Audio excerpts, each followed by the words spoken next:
আজ থেকে 4 বছর আগে আমি তার সান্নিধ্যে আসার আগেই তিনি আমাদের ছেড়ে চলে যান। সম্পর্কে তিনি আমার শ্বশুর মশাই। তিনি যেখানেই আছেন আমাদেরকে দেখছেন, আমাদেরকে আশীর্বাদ করছেন। তার স্মরণেই আজকের দিনটা কাটানো।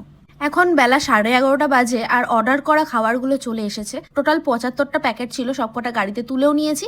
এবার আমরা বেরিয়ে পড়েছি। আমাদের বাড়ি বসিরহাট, এখান থেকে 20 মিনিটের ডিস্টেন্সে আছে পিফা। সেখানে আছে সেভ দ্য চাইল্ড হোম। প্রত্যেক বাড়ি আমরা ওখানেই যাই। এবারও চলে এসেছি এখানেই। জায়গাটা খুব সুন্দর, চারিদিকে একদম সবুজ গাছপালা দিয়ে ঘেরা।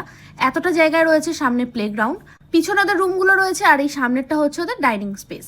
আমরা প্যাকেটগুলো ইন্ডিভিজুয়াল সবার কাছে পৌঁছে দিয়েছি। এখন ওরা খাওয়ার আগে একটা প্রে করে, সেটা করছে, এরপরে ওরা খাবে।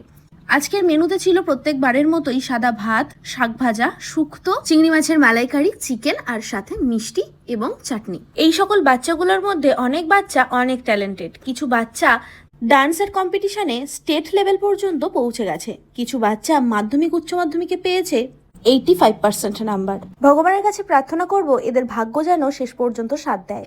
এই হোমের সম্পর্কে আরো ডিটেলস জানতে হলে কমেন্ট করতে পারো, বা এই ভিডিও ডেসক্রিপশনে দেওয়া ভিডিওটাও দেখে নিতে পারো।